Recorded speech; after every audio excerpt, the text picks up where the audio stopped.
खबर है कि मध्य प्रदेश के भोपाल शहर में जारी बरकतुल्लाह यूनिवर्सिटी का नाम बदलने जा रहा है। 1970 में कायम होने वाली इस यूनिवर्सिटी को 1988 में मुजाहिद आज़ादी स्वतंत्र सेनानी बरकतुल्लाह भोपाली का नाम दिया गया था। अब यूनिवर्सिटी की एग्जीक्यूटिव काउंसिल ने इसका नाम तब्दील करके इसे वाघ देवी भोजपाल यूनिवर्सिटी करने का फैसला किया है। तजवीज़ को हतमी मंजूरी के लिए मध्य प्रदेश के गवर्नर और चांसलर मंगू भाई पटेल को भेज दिया गया है। नाम की तब्दीली की सिफारिश में कहा गया कि इसका मकसद भोपाल की तारीखी और सकाफती विरासत की अक्कासी करना है। एग्जीक्यूटिव काउंसिल की तजवीज़ का सबसे कंट्रोवर्शियल पहलू राजा भोज और मौलाना बरकतुल्लाह भोपाली के दरमियान किया गया कंपैरिजन है।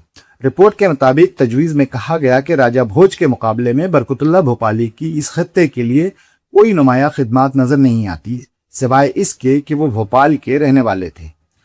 अब नाम की तब्दीली के लिए दिया गया ये कारण वजह लॉजिकली समझ से परे है, क्योंकि अलग अलग दौर की दो शख्सियात का मुआवजा कोई कैसे कर सकता है। ये कहना भी सरासर गलत है कि बरकतुल्लाह भोपाली का भोपाल के लिए योगदान कुछ खास नहीं है।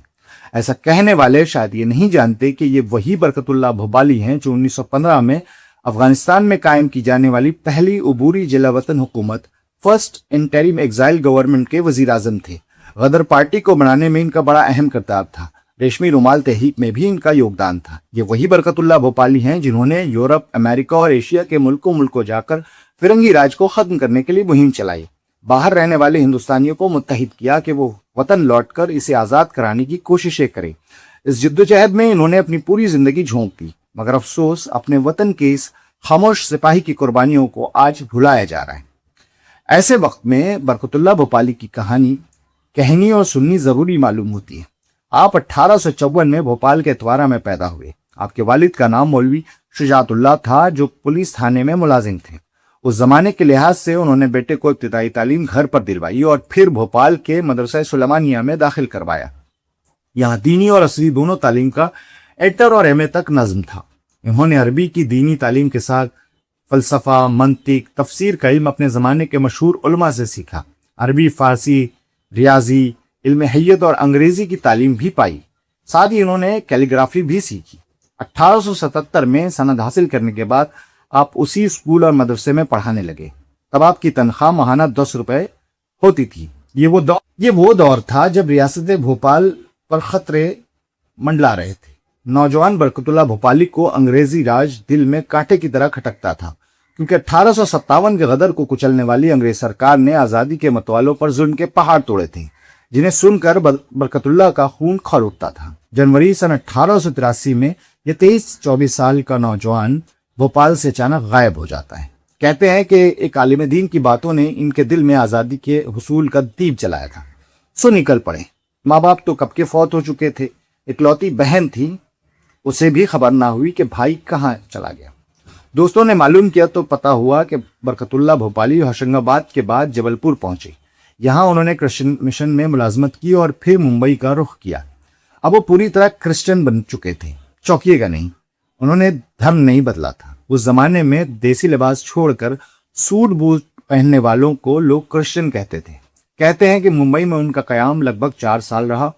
विल्सन हाई स्कूल खेतवाड़ी में उन्होंने अंग्रेजी की आला तालीम हासिल की। फिर 1890 में इंग्लैंड पहुंचे। तब वो 29 साल की उम्र को पहुंच चुके थे। विलायत में रहकर भी वो उसकी रंगीनियों में नहीं खोए। तब तक उनकी मुलाकात मशहूर इनकलाबी श्यामा कृष्ण वर्मा से हो चुकी थी।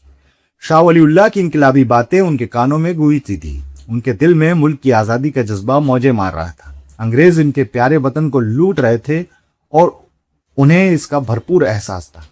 वो लंदन में रामकृष्ण गोखले और दीगर इनकलाबियों से मिलने लगे। मुकम्मल आज़ादी और हिंदुस्तानी इनकलाब के मिशन ने नौजवान बरकतुल्लाह को नीचे बैठने नहीं दिया। रोजी रोजगार के लिए उन्होंने अरबी और दीनी तालीम पढ़ाने का सिलसिला शुरू किया। लंदन टाइम्स और दीगर अखबारों में कॉलम नवीसी भी की और मजमून लिखने शुरू किए।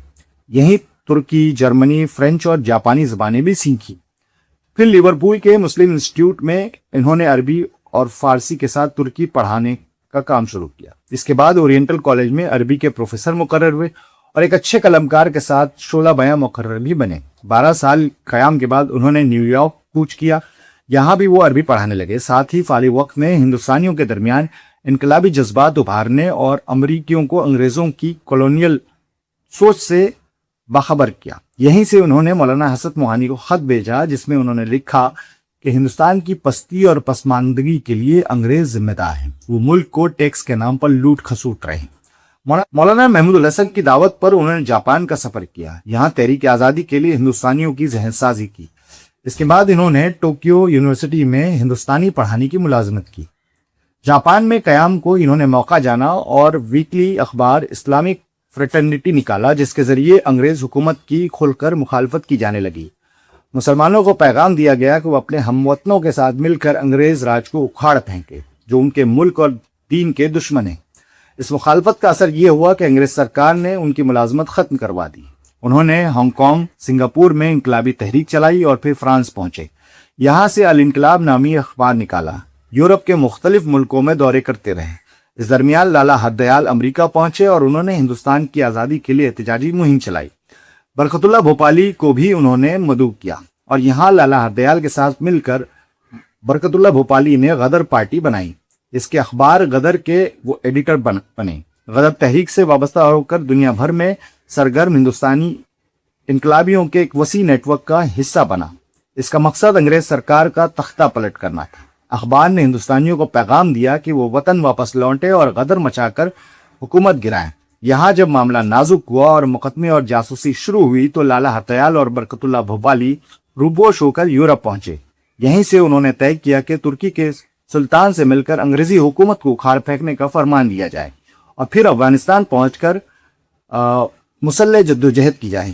یہ وفد جرمنی کے قیصر ولیم سے ملا، پھر ترکی پہنچا اور اس وقت کے خلیفہ رشاد افندی کو انگریز حکومت کے خلاف غدر کا منصوبہ بتایا۔ خلیفہ سے گزارش کی گئی کہ وہ امیر افغانستان کے ساتھ ہندوستان سے متصل ریاستوں کے حاکموں کے نام مکتوب لکھیں تاکہ وہ عوام کا ساتھ دیں۔ 29 اکتوبر 1915 کو متوازی حکومت قائم کی گئی جس کے صدر راجہ مہندر پرتاپ اور وزیر اعظم برکت اللہ بھوپالی کو بنایا گیا اور وزیر داخلہ یعنی کہ ہوم منسٹر عبید اللہ سندھی بنائے گئے۔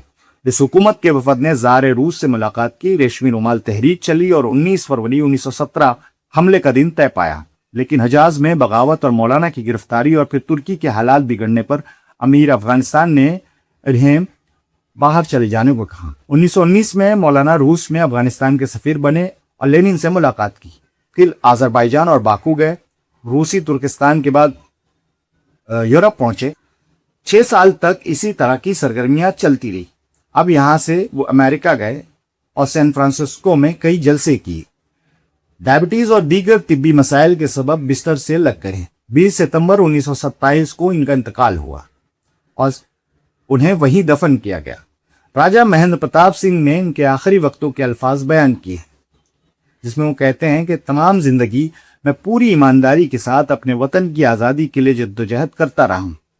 یہ میری خوش قسمتی تھی کہ میری یہ ناچیز زندگی میرے پیارے وطن کے کام آئی۔ آج اسی زندگی سے رخصت ہوتے ہوئے مجھے یہ افسوس ہے کہ میری زندگی میں میری کوششیں کامیاب نہ ہو سکیں۔ وہاں مجھے اس بات کا بھی اطمینان ہے کہ میرے بعد میرے ملک کو آزاد کرنے کے لیے لاکھوں آدمی آگے بڑھائے ہیں جو سچے ہیں اور بہادر ہیں اور جاباز بھی۔ میں اطمینان کے ساتھ اپنے پیارے وطن کی قسمت ان کے ہاتھوں میں سونپ کر جا رہا ہوں۔ مولانا بھوپالی کی حسرت تھی کہ آزاد ہندوستان میں سانس لے سکے، لیکن اس کی آزادی کے لیے وہ 7 سمندر پار زندگی سے جنگ ہار گئے۔ وطن کے لیے ملکوں بھٹکنے کے بعد پردیس میں ہی پیوند خاک ہو گئے۔ افسوس اس قدر قربانی اور جدوجہد کے باوجود انہیں یاد رکھنے کے بجائے بھلایا جا رہا ہے۔ مٹی کی محبت میں ہم عاشق سروں نے وہ قرض اتارے ہیں کہ واجب بھی نہیں تھی۔ اگر آپ کو یہ سٹوری پسند آتی ہے تو اسے لائک کریں اور شیئر کریں۔ شکریہ۔